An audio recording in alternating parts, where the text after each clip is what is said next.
রাসূলুল্লাহ সাল্লাল্লাহু আলাইহি সাল্লামকে নিয়ে বাজে মন্তব্য করা হয়, আমার কোরআনকে যদি ব্যঙ্গ করা হয়, আমার নবীকে নিয়ে যদি ব্যঙ্গ করা হয়, ও মুসলমানরা, এর বিনিময়ে উলামায়ে কিরাম যদি ডাক দেয় বুকের তাজা রক্ত ঢেলে দেওয়ার জন্য, কারা কারা প্রস্তুত আছেন দুই হাত তুলে আল্লাহকে দেখায় দাও।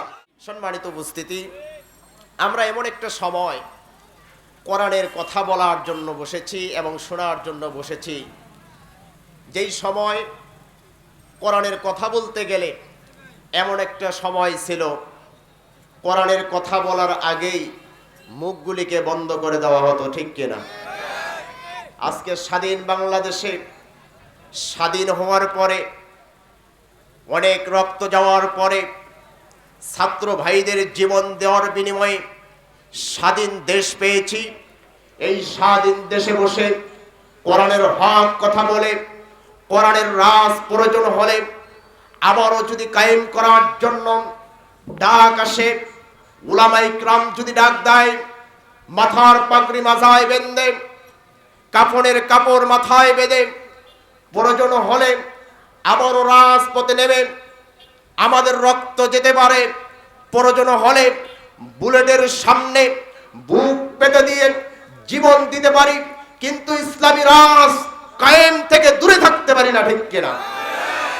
স্বাধীন দেশে আমরা স্বাধীন আবার ফিরে পেয়েছি দ্বিতীয়তে, কিন্তু ইসলামের বিরুদ্ধে, কোরআনের বিরুদ্ধে আমার দেশে যদি রাসূলুল্লাহ সাল্লাল্লাহু আলাইহি সাল্লামকে নিয়ে বাজে মন্তব্য করা হয়, আমার কোরআনকে যদি ব্যঙ্গ করা হয়, আমার নবীকে নিয়ে যদি ব্যঙ্গ করা হয়, ও মুসলমানরা, এর বিনিময়ে উলামায়ে কিরাম যদি ডাক দেয় বুকের তাজা রক্ত ঢেলে দেওয়ার জন্য, কারা কারা প্রস্তুত আছেন দুই হাত তুলে আল্লাহকে দেখায় দাও।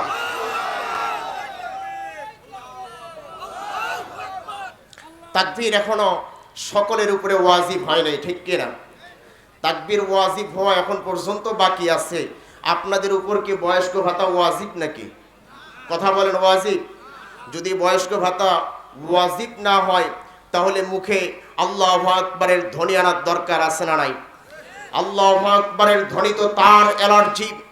আল্লাহ এবং রসুলকে যারা মানতে পারে না, ইসলামকে যারা সহ্য করতে পারে না, কোরআনের রাজ কায়েম হয়ে যাক এটা যারা সহ্য করতে পারে না, আল্লাহু আকবার এই আওয়াজ আর এই ধ্বনি তাদের মুখে আসে না, ঠিক কিনা?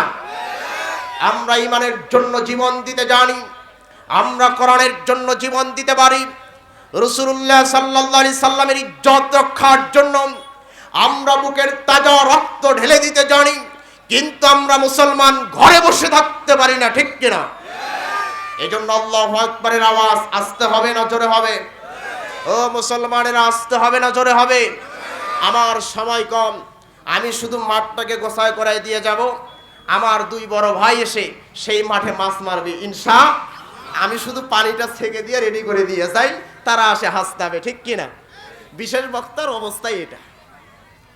আমার ভাইরা, আমি কোরআনুল কারীম থেকে একটি আয়াত কালিমা তেলাওয়াত করেছি। যে আয়াতটা তেলাওয়াত করেছি সেই আয়াতের মধ্যে আল্লাহ রাব্বুল আলামিন ঈমানের কথা বলতে যাইয়া আল্লাহ রাব্বুল আলামিন ডাক দিয়া বলেন, বান্দারে, আপনারা কি মনে করেছেন নাকি, তোমরা কি মনে করেছো নাকি ঈমান এনেছো, ঈমানের কথা বলেছো, নিজেকে মুসলমানের পরিচয় দিয়েছো, তাই বলে কি আমি আল্লাহ তোমাদেরকে মাফ করে জান্নাত দিয়ে দিব নাকি? এটা কি সম্ভব নাকি? আমার ভাইরা, আল্লাহ রাব্বুল আলামিন এই আয়াতের মধ্যে কি বলেন একটু আসেন আগে আয়াতটা তেলাওয়াত করি, তারপরে আমরা আয়াতের দিকে যাই। আল্লাহ রাব্বুল আলামিন বলেন, আহাসিবান নাসু আইয়ুতরাকু আইয়াকুলু আমান্না ওয়া হুম লা ইফতানুন।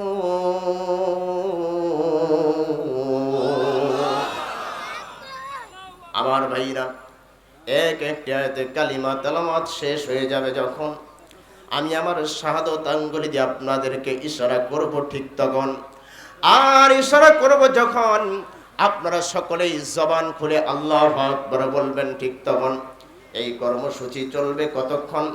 আজকের মাহফিলের আখিরি মুনাজাত হয় নাই যতক্ষণ, এই কর্মসূচি চলবে ততক্ষণ। এই কর্মসূচি মানতে রাজি আছেন যারা যারা, দুই হাত তুলে আমার আল্লাহকে দেখায় দেন তারা তারা। একটু সকলে বলেন না আল্লাহু আকবার, আর একটু জোরে বলেন আল্লাহু আকবার। হাত নামান আমার ভাইরা। আল্লাহ রাব্বুল আলামিন সূরাতুল আনকাবুতের ২য় নাম্বার আয়াতে আল্লাহ রাব্বুল আলামিন জানায় দেন, আল্লাহ রাব্বুল আলামিন বলেন আহাসিবান নাস, মানুষেরা কি মনে করেছে আইয়াকুলু আমান্না, ঈমান এনেছি, এই কথা বললে আমি আল্লাহ তাদেরকে ছেড়ে দিব নাকি, তাদেরকে মাফ করে দিব নাকি, তাদেরকে দয়া করে জান্নাত দিয়ে দিব নাকি? আল্লাহ রাব্বুল আলামিন বলেন না না, তাদেরকে আমি আল্লাহ মাফ করে দিব না, তাদেরকে জান্নাতও দিব না। ওয়াহুম লা ইফতানুন, আমি আল্লাহ তাদের ওই ঈমানের উপরে পরীক্ষা নিব। একটু জবান খুলে বলেন কথাটা কার? আল্লাহ বলেন মানুষেরা মনে করেছে ঈমান এনেছি, এই কথা বললে আমি আল্লাহ ছেড়ে দিব। না না, ওয়াহুম লা ইফতানুন, আমি আল্লাহ তাদের ওই ঈমানের উপরে পরীক্ষা নিব। পরীক্ষা নিতে যাইয়া তাদের উপরে জুলুম আসতে পারে, নির্যাতন আসতে পারে, জেল আসতে পারে, তাদেরকে হাত দেওয়া লাগতে পারে, তাদেরকে পা দেওয়া লাগতে পারে।